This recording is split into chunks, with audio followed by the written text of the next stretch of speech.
Hi, good evening. This is the 10th house briefing for November 9th, 2025. And this is where I try and sum up what I've talked about during the week and give you a view of the forest rather than the trees individually. So we've got a few things to talk about. And first thing is the elections that we had.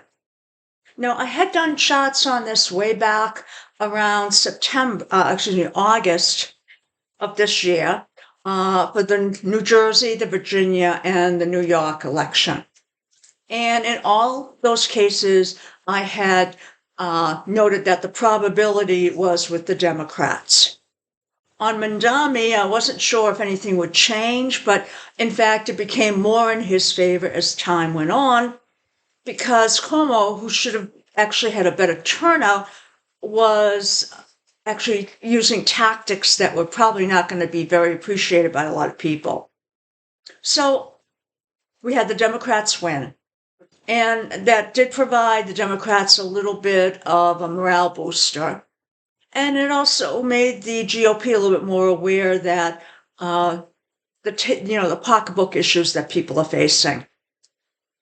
Now, two of those, the governor races, they were running as moderates. Mandami was running as a Democratic socialist. And he's trying to tackle the issue of the affordability of New York City, which is probably one of the most expensive places to live. Now, let's also talk about the next thing I mentioned this week. I noted that probability was that she was going to retire after the elections, and it was going to be soon after the elections.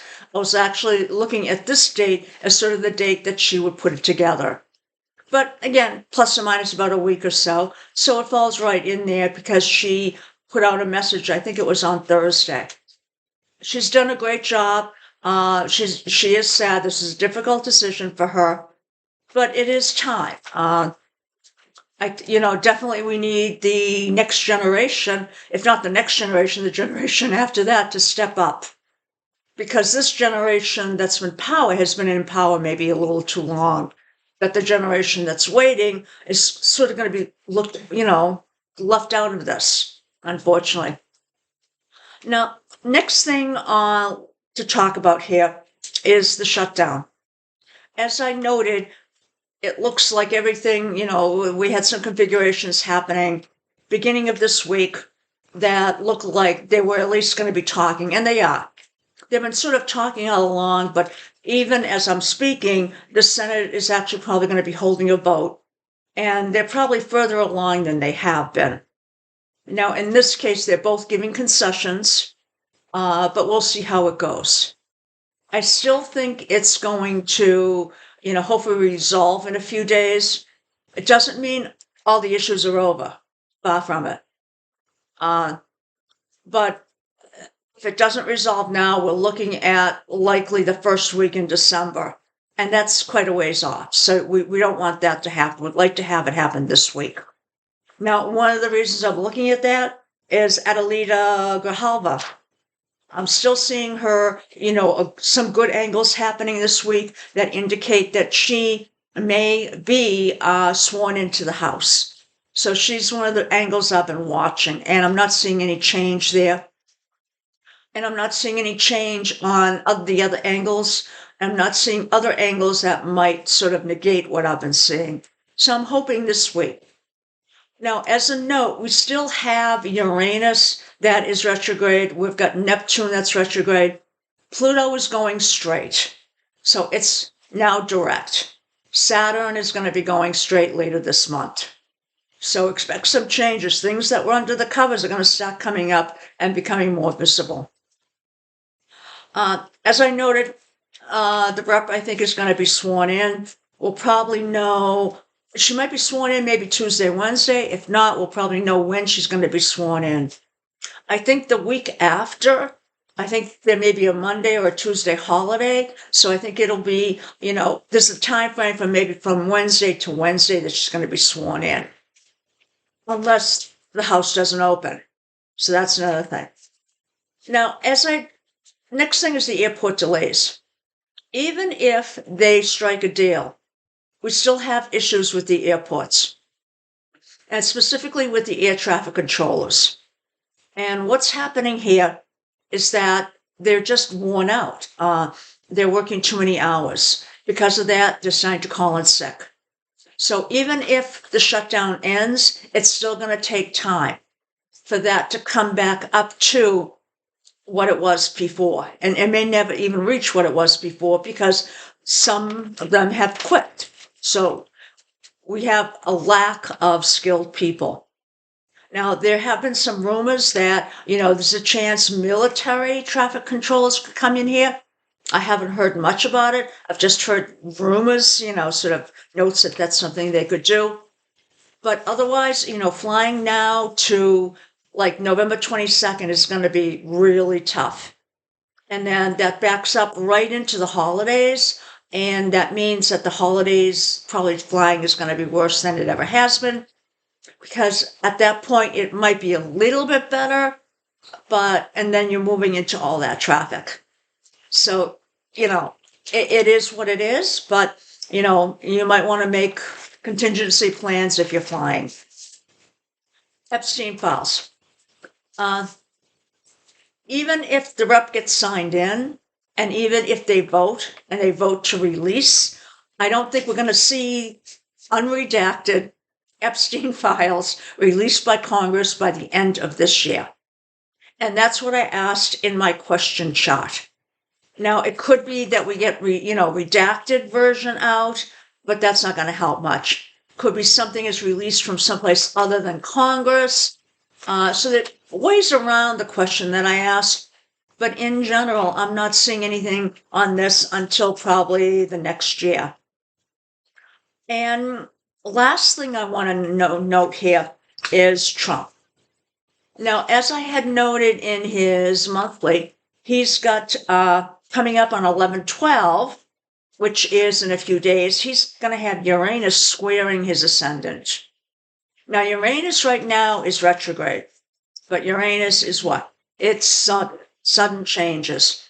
It's in his 10th house, so it's making that angle from the 10th house, which means it's going to affect his status in the world. Uranus is also ruling his 6th and 7th house, so it's affecting what? Allies, known enemies, and it could also be health issues. So there's a lot that this could be impacting. Now, the ascendant relies on having a good time of birth. And this can be a test to see just how good that time of birth is.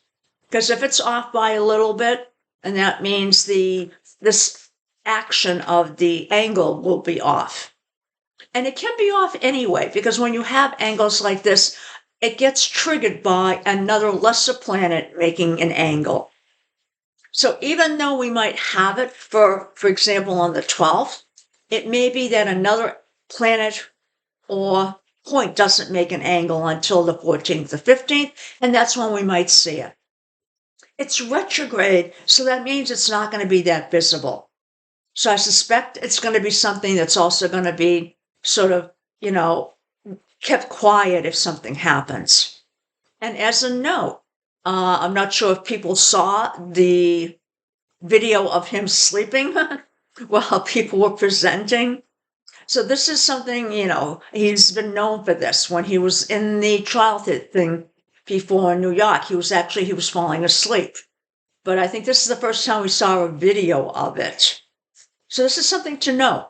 People say he's got all this energy and stuff, but it seems when he sits down, he's not involved. He just falls asleep. Now, in addition to Uranus squaring the ascendant, the day after, we have Pluto conjuncting the 6th. And that also relies on having a good time of birth. Now, Pluto is what? Pretty much redoing, it likes to destroy things and rebuild them. And it's moving into the house of health.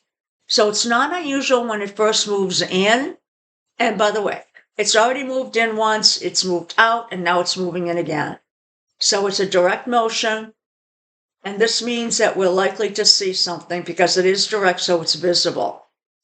It's moving into what would be the house of health. of service. Can also be other things, work. Some of those things don't seem to apply too much to Trump. So I'm thinking since he already has health issues, it's going to be primarily with his health. And this can, cause something that's pretty visible. Not that it's something, fatal, whatever, but something happens that you have to take care of. So it could be, he has, for example, one of my clients had a lung collapse when they had Pluto move into the sixth.